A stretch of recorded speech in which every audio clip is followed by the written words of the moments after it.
Hello everyone, my name is Trivesh and you are watching my YouTube channel. तो इस वाली video में आपको दो चीज़ें हैं जो सीखने को मिलेंगी। सबसे पहली जो चीज़ है वो है सेंटेंस को घुमाया कैसे जाता है, कि अगर आपको कोई ट्रिकी चीज़ है दिमाग में, उसको सिंपल लैंग्वेज में तोड़ के उसको बनाना कैसे है, एक तो ये चीज़ आपको सीखने को मिलेगी।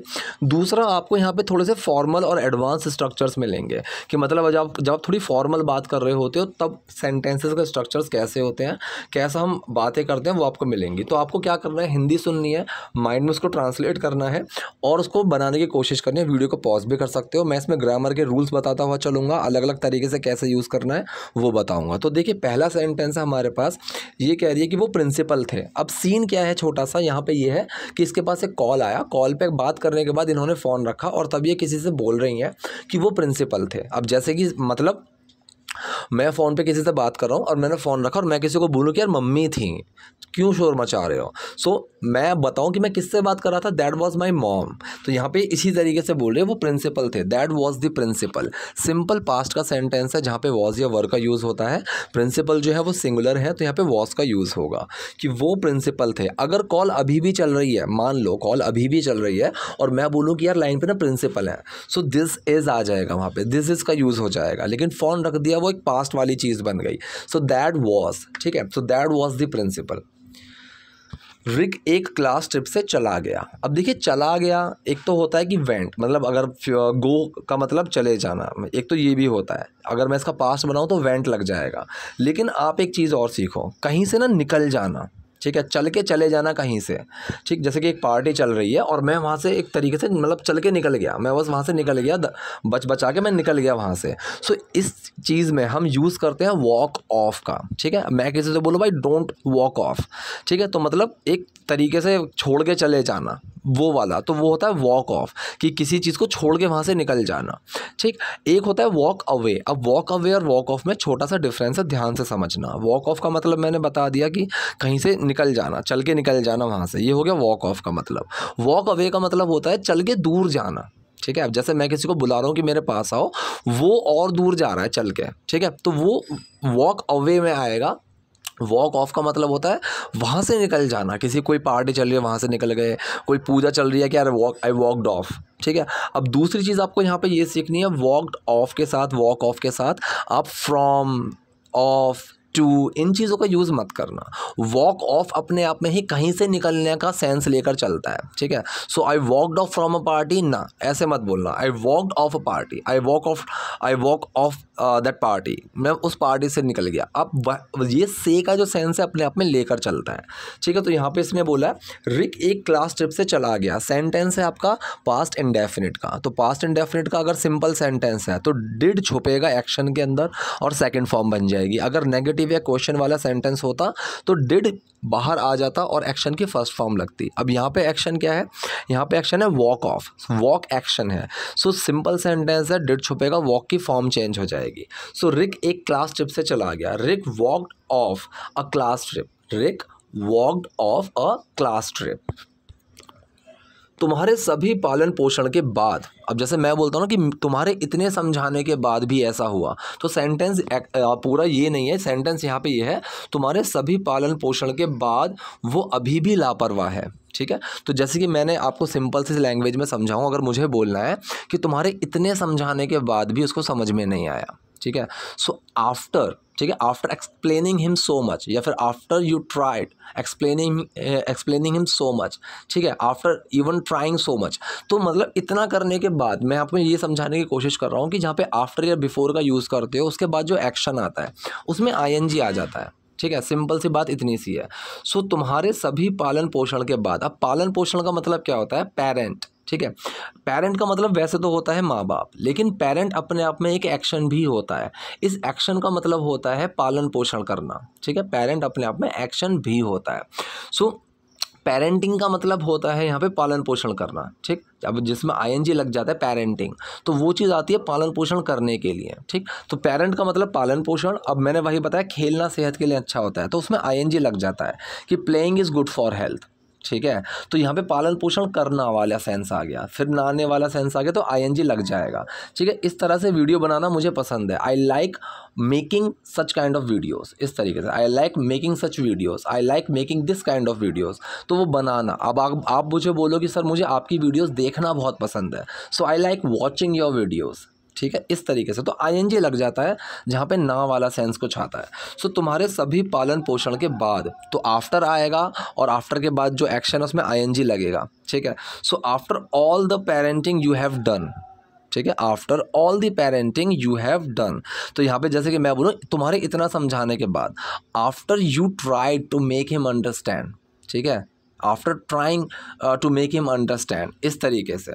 तो यहाँ पे जो सेंटेंस है, ये सेंटेंस है आपका प्रेजेंट परफेक्ट का, कि तुम इतना समझा चुके हो, वो वाला सेंस आएगा कि तुम इतना उसको समझा चुके हो तब भी। So after all the parenting you have done, वो अभी भी लापरवाह है। अब अभी भी के लिए मैंने कई बार बताया हुआ है, हम यूज़ करते हैं स्टिल का। ठीक है, स्टिल, जैसे कि मैंने किसी को बोला यहाँ पे खड़े रहो, और मैं कहीं चला गया और मैं ध्यान से, मतलब मेरे ध्यान से निकल गई, मैं 1 घंटे बाद वहाँ पे आया और वो बंदा वहीं पे ही खड़ा हुआ है, तो मैं बोलूँगा you are still standing here. ठीक है, आप मुझे बोलोगे सर मैं आपकी वीडियोस अभी भी देखता हूँ, so I still watch your videos. ठीक है, तो इस तरीके से मैं ऐसे एग्जांपल्स इसलिए बताता हूँ ताकि आप खुद को उस चीज़ से रिलेट कर सको, और तभी आपको कोई सेंटेंस जल्दी समझ में आता है। सो वो अभी भी लापरवाह है, ही इज़ स्टिल सो केयरलेस, या फिर अभी वो इतना लापरवाह है, तो सो इसलिए लगा दिया एक सेंस देने के लिए। तो ये जो सेंटेंस है ये आपका प्रेजेंट सिंपल सेंटेंस है। ठीक है, जहाँ पे इज एम आर का यूज़ होता है। अब जहाँ पे एक्शन नहीं होता प्रेजेंट के सेंटेंस में, वो सिंपल प्रेजेंट होते हैं, वहाँ पे इज एम आर का यूज़ होता है। अब ही की बात कर रहे हैं, वह की बात कर रहे हैं, तो ही के साथ इज लगेगा। So he is still so careless, जैसे कि आप बोलो सर आप अभी भी ऐसे ही हैं, so you are still like that, इस तरीके से आप बोलोगे। ये कह रहा है मुझे नहीं पता लूसी। अब इस सेंटेंस को मैंने क्यों लिया है, बहुत सिंपल सेंटेंस होता है, आई डोंट नो। ये सिंपल होता है कि मुझे नहीं पता, मैं नहीं जानता, प्रेजेंट इंडेफिनिट होता है ये, आई डोंट नो। लेकिन इस सेंटेंस को आप थोड़ा चेंज भी कर सकते हो। आई डोंट नो की जगह आप 2 चीज़ और बोल सकते हो, आई डोंट हैव एनी आइडिया, मतलब मैं कोई आइडिया नहीं रखता हूँ, मुझे कोई आइडिया नहीं है, इस तरीके से आई डोंट हैव एनी आइडिया। दूसरा आई हैव नो आइडिया। ठीक है, आई हैव नो आइडिया, तो ये भी जो सेंटेंस है ये भी प्रेजेंट इंडेफिनिट है कि मैं कोई आइडिया नहीं रखता हूँ, मुझे इस बारे में कुछ पता नहीं है, वो वाला सेंस देता है। So I have no idea. ठीक, जैसे कि मैं बोलूँ do you have a pen, अब आंसर मैं बोल सकता हूँ कि yes I have a pen, I do have a pen, इस तरीके से भी आप बोल सकते हो, डू बाहर निकाल के भी। ठीक है, I have got a pen, इस तरीके से भी आप बोल सकते हो। तो ऐसे ही कई सिंपल चीज़ों को बोलने के अलग अलग तरीके होते हैं। सो मुझे नहीं पता, I have no idea, I don't have any idea, I don't know, आप तीनों तरीके से बोल सकते हो। अब ये सेंटेंस थोड़ा समझने वाला है, पहले मैं सोच रहा था इसको इग्नोर करने के लिए, लेकिन चलो समझाना भी ज़रूरी है, कोशिश करना समझने की, और मैं कोशिश करूँगा समझाने की। मैंने उसे वो सब कुछ सिखाया है जो मैं एक आदमी होने के बारे में जानता हूँ। ठीक है, या फिर आदमी बनने के बारे में जानता हूँ, एक आदमी कैसा होता है उस बारे में जानता हूँ, सेंस ये है। इसको मैं एक सिंपल सेंटेंस के तौर पे आपको समझाने की कोशिश करता हूँ। मैंने उसे वो सब कुछ बताया जो मुझे पता है। ठीक है, सेंटेंस ये है। सो मैंने उसे वो सब कुछ बताया है जो मुझे पता है। तो जो पहला सेंटेंस है कि मैंने उसे वो सब कुछ बताया है, तो ये सेंटेंस आप चाहो तो पास्ट इंडेफिनिट की फॉर्म में ले लो, या चाहो तो प्रेजेंट परफेक्ट की फॉर्म में ले लो, कि मैं उसको वो सब चीज़ें बता चुका हूँ जो चीज़ें मुझे पता हैं। सो यहाँ पे जो पहला सेंटेंस है ये आपका प्रेजेंट परफेक्ट का सेंस देगा, कि मतलब मैं उसको वो सारी चीज़ें बता चुका हूँ, मैंने उसे वो सारी चीज़ें बताई हैं। So I have told him everything, मैंने उसको सारी चीज़ें बताई हैं, इस तरीके से कि मैंने उसको वो सारी चीज़ें बताई हैं जो मैं जानता हूँ। आई हैव टोल्ड हिम एवरीथिंग। अब या तो आप जो के लिए मैंने क्या बताया हुआ है, जो के लिए मैंने हमेशा बताया हुआ है कि अगर बात की चल रही है कि जो बात, वहाँ वॉट का यूज़ होगा। कोई काउंटेबल चीज़ है, जो पेन वहाँ रखा है, जो बोतल वहाँ रखी है, तो विच का यूज़ होगा। और अगर इंसान की बात चल रही है तो हु का यूज़ होगा। ठीक है, और एक चीज़ स्पोकन में आप और सीख लो, आप इन तीनों को कई जगह पे इग्नोर भी कर सकते हो। जैसे कि मैंने बोला कि मैंने उसे वो बताया है जो मुझे पता था, so I have told him what I knew. एक तो तरीका ये हो गया, ठीक है, जो मुझे पता था। दूसरा तरीका ये हो गया आई have told him everything I knew. समझ रहे हो कि मैंने उसको वो सब बता दिया मुझे जो पता था। सो हिंदी में जो लगेगा, हिंदी में आप जब बोलोगे तो जो लगेगा, इंग्लिश में आप विच, व्हाट, हु, इसको इग्नोर कर सकते हो। ठीक है। जैसे कि मैं बोलूँ जो लड़का सोफे पे बैठा वो मेरा भाई है, so he is my brother, like the person is sitting on the sofa is my brother. मैंने यहाँ पे हु को इग्नोर कर दिया, the person is sitting on the sofa. कि अब हिंदी में जब मैं बोलूँगा तो जो मुझे लगाना पड़ेगा, ठीक है। जो मुझे पता था मैंने वो उसको बता दिया, या फिर मैंने उसको वो सब कुछ बता दिया जो मुझे पता था। आई have told him everything what I knew, एक तरीका ये हो गया। आई have told him everything I knew, कि जो मुझे पता था वो मैंने सब बता दिया। सेम यहाँ पे है, आप चाहो कंफ्यूज अगर हो रहे हो तो आप विच वॉट हु का यूज़ कर लो। कंफ्यूज नहीं हो रहे हो, समझ में आ गया तो बात बिल्कुल सही है, मैंने पूरी कोशिश की। तो मैंने उसे वो सब कुछ सिखाया है, मतलब मैं उसको वो सब चीज़ें सिखा चुका हूँ। तो सेंटेंस है प्रेजेंट परफेक्ट का, थर्ड फॉर्म लगेगी, हैज़ हैव का यूज़ होगा, आई के साथ हैव लगेगी, ठीक है। So I have taught him everything. Taught क्या है, टीच की थर्ड फॉर्म है, ठीक है। So I have taught him everything, मैं उसे वो चीज़ें सब कुछ सिखा चुका हूँ। या तो आप यहाँ पे वॉट लगा दो, what I know about being a man, ठीक है। या फिर आप यहाँ पे इग्नोर कर दो, वॉट मत लगाओ। So I have taught him everything I know about being a man, ठीक है। अब I know about being a man ये क्या सेंटेंस है, ये सेंटेंस है आपका प्रेजेंट इंडेफिनिट। प्रेजेंट इंडेफिनिट मतलब कि जो मैं एक आदमी होने के बारे में जानता हूँ। अब ताहूती है भी आ रहा है तो ये प्रेजेंट इंडेफिनिट सेंटेंस है, सिंपल प्रेजेंट इंडेफिनिट है, तो डू छुपेगा एक्शन के अंदर और कोई चेंज नहीं आएगा एक्शन में, ठीक है। सो यहाँ पे डू छुपा हुआ है नो के अंदर। आई नो अबाउट, ठीक है, मैं जानता हूँ जिस चीज़ के बारे में, किस चीज़ के बारे में, एक इंसान होने के, ठीक है। सो बीइंग अ मैन, ठीक है। So I know about being a man, एक इंसान होने के। अब ठीक है, अब एक तो होता है सिर्फ वैसा होना जिसमें सिर्फ हो लगे कि उदास मत हो, परेशान मत हो, ठीक है। एक होता है जिसमें पूरा होना लगे, ठीक। तो जहाँ पे सिर्फ हो लग रहा है ना, ऐसी जगह पे आप बी का यूज़ कर दोगे। जहाँ पे आपका पूरा होना लग रहा है, ठीक है, तो वहाँ पे आप बीइंग का यूज़ करोगे, ठीक है। इस तरह का इंसान होना अच्छी बात नहीं है। So it is not a good thing being a man like this. इस तरीके से आप यूज़ करोगे, अलग अलग सेंटेंस बना के देखो, समझ में आ जाएगा, ठीक है। सो मैंने उसे वो सब कुछ सिखाया है जो मैं एक आदमी होने के बारे में जानता हूँ। आई have taught him everything what I know about being a man, या फिर आई have taught him everything I know about being a man. शादी के इतने साल बाद भी, पूरा सेंटेंस ये है, शादी के इतने साल बाद भी ऐसा है जैसे हम पहली बार मिले थे, ठीक है। तो इस सेंटेंस को बनाना ऐसे चाहिए था कि ऐसा है जैसे हम पहली बार मिले थे शादी के इतने साल बाद भी, लेकिन आप दोनों चीज़ें सीख लो। तो ये जो सेंटेंस है शादी के इतने साल बाद भी, ये एक पीछे के कॉन्टेक्स्ट वाला सेंटेंस है। बनना यहाँ पे ऐसे चाहिए कि ऐसा है जैसे हम पहली बार मिले थे, ठीक है। तो ये जो सेंटेंस है, ये सेंटेंस है आपका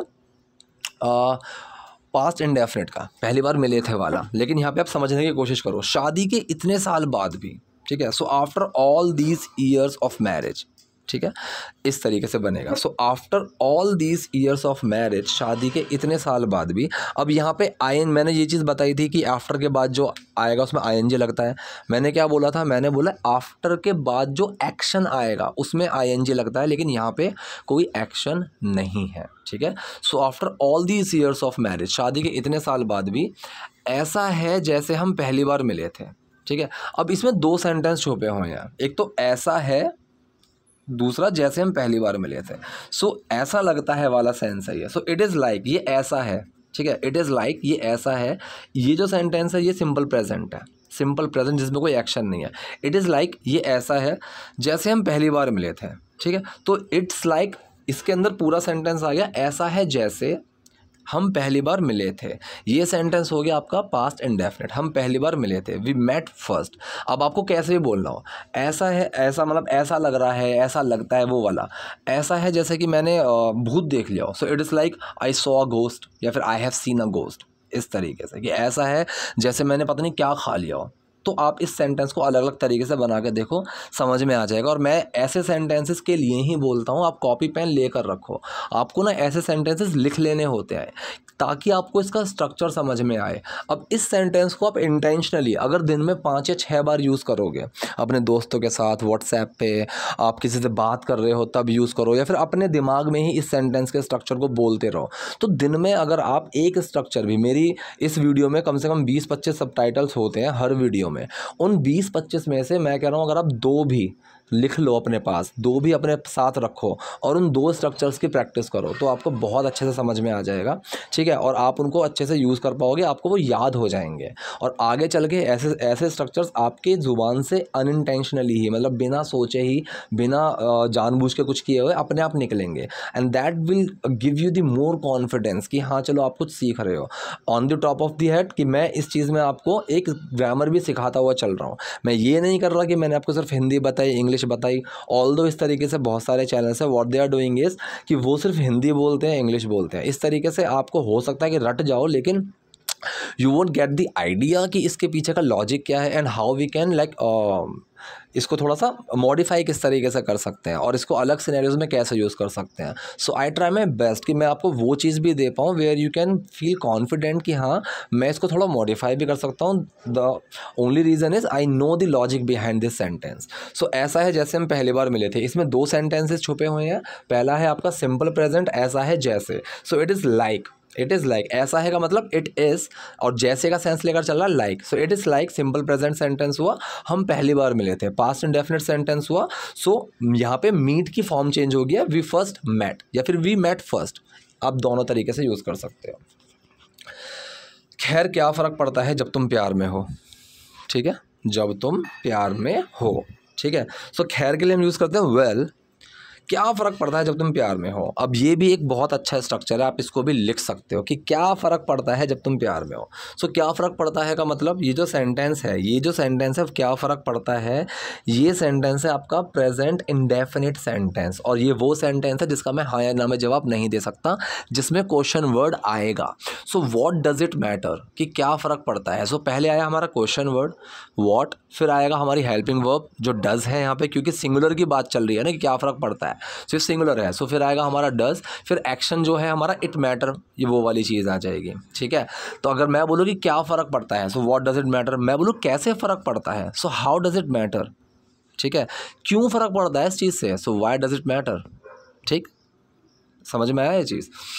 क्या फ़र्क पड़ता है जब तुम प्यार में हो, व्हाट डज इट मैटर जब तुम प्यार में हो। ये सेंटेंस में कोई एक्शन नहीं है, ये सेंटेंस है सिंपल प्रेजेंट वाला, when you are in love, when you are in love. अब मैंने कल एक चीज़ बताई थी, अगर मैं बोलूँ कि तुम कब प्यार में हो, तुम कब प्यार में हो, मैं अगर सवाल पूछ रहा हूँ तो इसका स्ट्रक्चर ऐसे होता है कि पहले क्वेश्चन वर्ड आएगा, फिर आपकी हेल्पिंग वर्ब आएगी, जैसे कि ऊपर वाले सेंटेंस में व्हाट डज इट मैटर, ये क्वेश्चन है।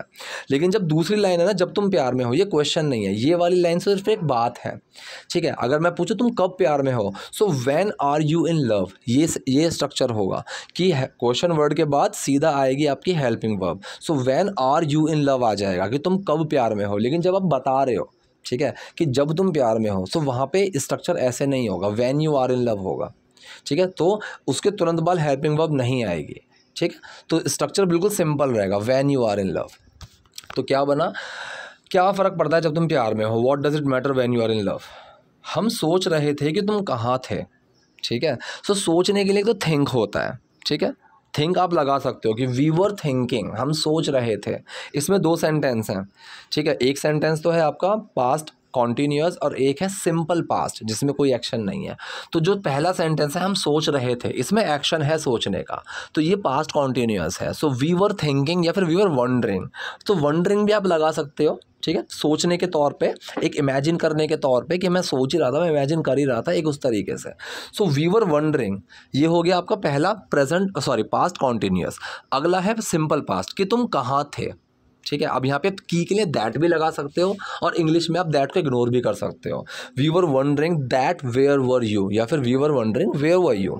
अब वेयर वर यू जो सेंटेंस है ये आपका सिंपल पास्ट सेंटेंस है जिसमें कोई एक्शन नहीं है कि तुम कहाँ थे, इसमें कोई एक्शन नहीं है, तो वॉज वर का यूज़ होगा। अब तुम की बात चल रही है, तुम के साथ क्या लगेगा, वर लगेगा। सो वेयर वर यू कि तुम कहाँ थे। अब देखो ये एक क्वेश्चन वाली बात ही है, ठीक है, कि तुम कहाँ थे, सो इसलिए वेयर के बाद वर आ गया, हेल्पिंग वर्ब आई, वेयर वर यू। अगर बताने वाली बात होती, ठीक है, कि मुझे पता है तुम कहाँ थे, अगर सेंटेंस ये होता ना कि मुझे पता है तुम कहाँ थे, ये सवाल नहीं है, ये एक मैं बता रहा हूँ, तो उसका स्ट्रक्चर पता है क्या होता, I know where you were, ठीक है, कि मुझे पता है तुम कहाँ थे, सो वेयर यू वर, तो मतलब मुझे पता है जहाँ तुम थे, एक वो सेंस बन जाता कि मुझे पता है जहाँ तुम थे, so I know where you वर।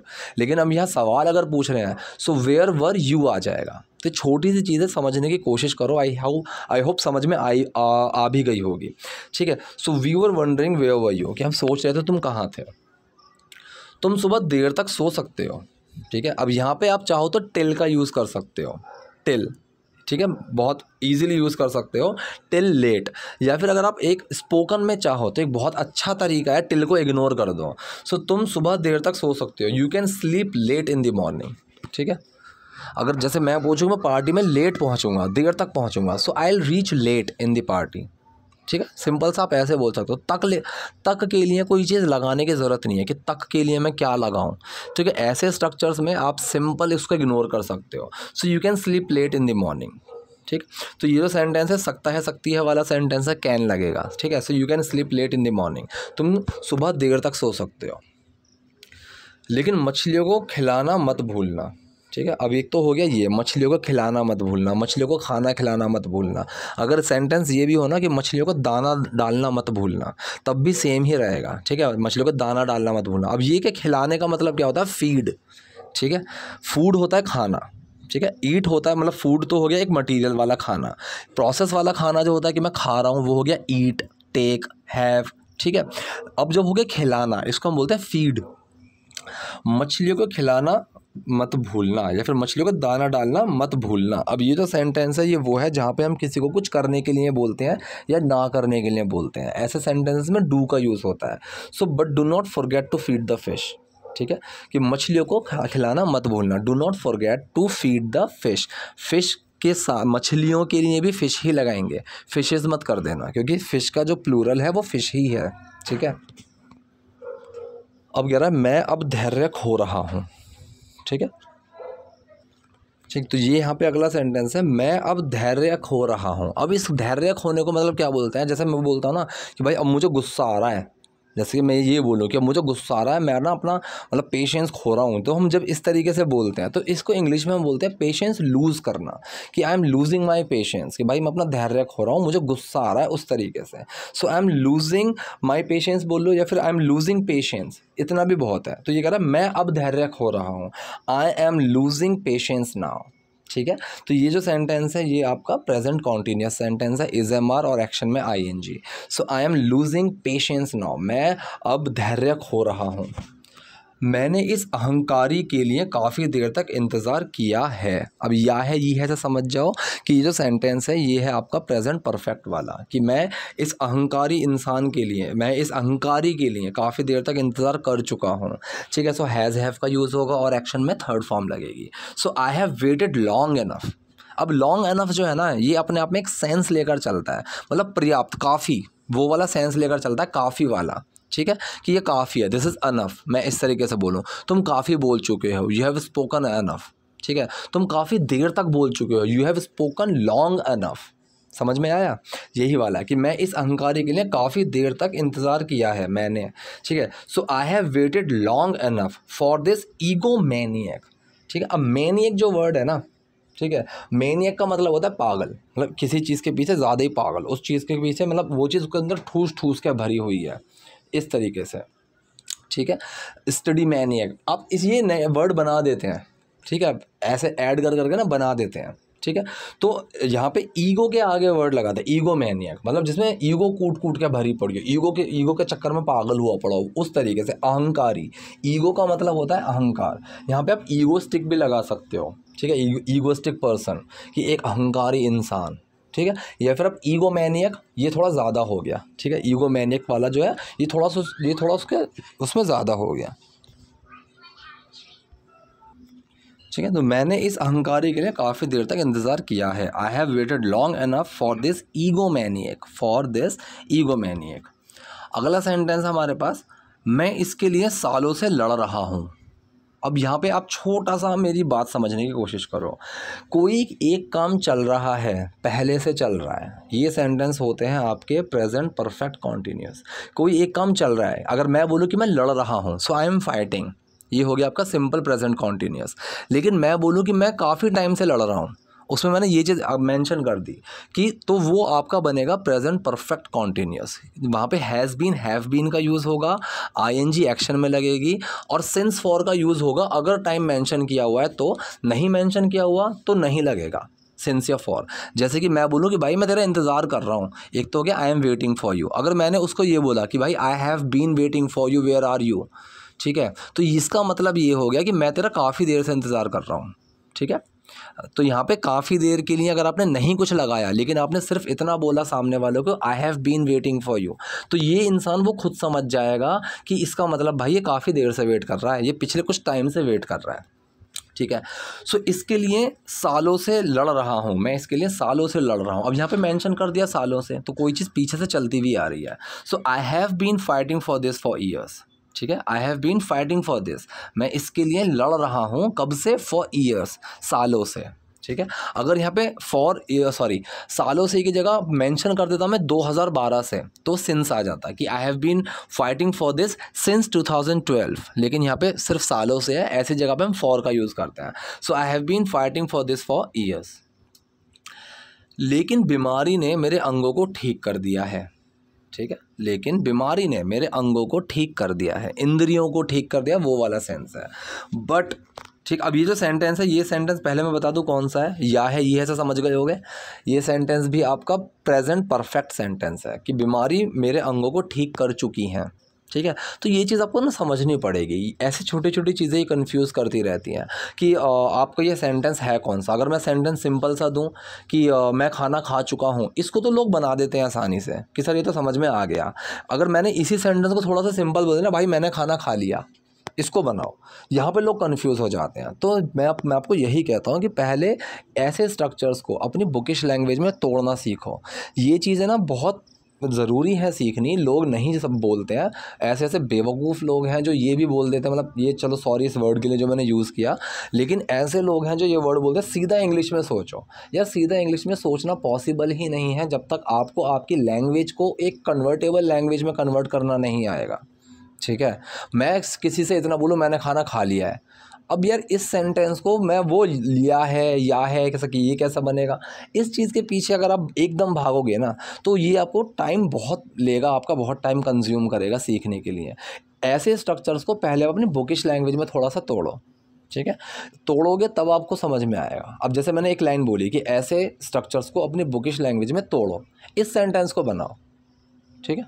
तो ये जो सेंटेंस है आपको मैंने वही समझा कि मैं कुछ चीज़ करने के लिए बोल रहा हूँ, ठीक है। तो यहाँ पर आपको समझ में आएगा डू वाला स्ट्रक्चर है। सेम अगर मैंने बोला कि यार इस सेंटेंस को ना तुम्हें पहले अपनी बुकिश लैंग्वेज में तोड़ना होगा, अब लोग क्या वो सोचेंगे होगा, एंड में गा आ रहा है, ठीक है, तो ये फ्यूचर का सेंटेंस हो गया, नहीं हुआ। मैंने बोला कि इसको आपको अपनी बुकिश लैंग्वेज में तोड़ना होगा, तो होगा के पीछे भाग जाओगे तो सेंटेंस गलत होगा। समझना होगा आपको ये कि ये जो स्ट्रक्चर्स को तोड़ना होगा, मैं यहाँ पे एक एडवाइस कर रहा हूँ कि आपको स्ट्रक्चर्स को तोड़ना चाहिए, ठीक है। तो यहाँ पे आपको शुड का यूज़ करना चाहिए, ठीक है। सो यू शुड, और अगर चाहो, अगर इसको और कन्वर्ट करना चाहो तो विल हैव टू वाला सेंस बनेगा कि आपको ये चीज़ करनी पड़ेगी। तो यहाँ पे आपको छोटी छोटी जो चीज़ें ना, इनका ध्यान रखना चाहिए, तभी आपको समझ में आएगा कि सेंटेंस बनाना कैसे है, ठीक। और सबसे अच्छी चीज़ ये है कि ऐसी सबटाइटल्स वाली वीडियोज़ में बहुत सारे सेंटेंसेस इस तरीके के आ जाते हैं जहाँ पर मैं बिल्कुल खुल के बता पाता हूँ। मैं ये चीज़ बोल रहा हूँ कि अगर ध्यान से आप मेरी सबटाइटल वाली वीडियोज़ ही देख रहे हो ना, तो मुझे लगता है कि बहुत ही ज़्यादा ये चीज़ आपको हेल्पफुल लगेगी और आपको बहुत ज़्यादा सीखने को मिलेगा इन चीज़ों से। वो चीज़ मैं खुद फील कर रहा हूँ, जबकि मुझे पता नहीं था कि जब मैं वीडियोस बनानी शुरू की थी सबटाइटल वाली, ये कितना हेल्पफुल होंगी, लेकिन मैं आज बोल सकता हूँ कि ये वीडियोस बहुत हेल्पफुल हैं आप लोगों के लिए। हाँ, तो मैं सेंटेंस पे आते बहुत बोल दिया मैंने। लेकिन बीमारी ने मेरे अंगों को ठीक कर दिया है, मतलब बीमारी मेरे अंगों को ठीक कर चुकी है, तो ये आपका प्रेजेंट परफेक्ट है, हैज़ हैव का यूज़ होगा और थर्ड फॉर्म लगेगी। अब बीमारी जो है, बीमारी है यहाँ पे singular. So but the disease has ravaged my organs. अब रिवेज का मतलब क्या होता है, ठीक कर देना। क्योर्ड भी आप लगा सकते हो, वो भी कोई दिक्कत नहीं है। So but the disease has ravaged my organs, लेकिन बीमारियों ने मेरे ऑर्गन्स को, मेरे अंगों को ठीक कर दिया है। सज्जनों, अगर आप तैयार हैं, अब जो ये अगर आप तैयार हैं, ये मैंने सिर्फ आपको सिखाने के तौर पे लिखी है, लेकिन बहुत ही फॉर्मल अगर आपको कहीं जाना है, बहुत फॉर्मल अगर आपको जाना है, एक तो तरीका होता है लेट मी शो यू, कि मैं आपको दिखाता हूँ, ये भी इस तरीके से ही बोला जाता है। हिंदी में मतलब ये निकलेगा कि मुझे आपको ये चीज़ दिखाने दो, लेकिन जब आप थोड़ा फॉर्मल जाते हो ना तब आप ये चीज़ बोलते हो, okay let me tell you one thing, मैं आपको एक चीज़ बताता हूँ। लेकिन बोलने का तरीका ये होता है कि मैं आपको कुछ चीज़ बताने दो, कि मुझे आपको कोई चीज़ बताने दो। इसको हिंदी में ट्रांसलेट टिपिकल करोगे, एकदम वर्ड टू वर्ड करोगे तो ऐसे निकलेगा, लेकिन फॉर्मली हम बोलते हैं क्योंकि let me tell you one thing. इसको थोड़ा सा और फॉर्मल करना है कि आपको बिल्कुल और ज़्यादा तमीज़ के साथ बोलना है। सो अलाउ का एक ये होता है, अगर आप तैयार हैं, इफ़ यू आर रेडी, ठीक है, अगर आप तैयार हैं, इफ़ यू आर रेडी, मुझे आपको भविष्य दिखाने की अनुमति दें, ठीक है। तो लेट मी शो यू, एक तो तरीका ये हो गया। ये वाला सेंटेंस तो बिल्कुल सिंपल है ना, अगर आप तैयार हैं, सिंपल प्रेजेंट सेंटेंस है जहाँ पे कोई एक्शन नहीं है। सो इज एम आर का यूज़ होगा, आपकी बात चल रही है तो आर लगेगा। इफ़ यू आर रेडी, अगर आप तैयार हैं, मुझे आपको भविष्य दिखाने की अनुमति दें। एक तो तरीका ये होता है कि let me show you the future, ये हो गया थोड़ा formal. I am showing you the future, ये तो बिल्कुल ही इस तरीके से हो गया कि कैजुअल है। Let me show you this, ये भी एक थोड़ा सा मतलब हल्का सा फॉर्मल आता है, हल्का सा फॉर्मल, ठीक है।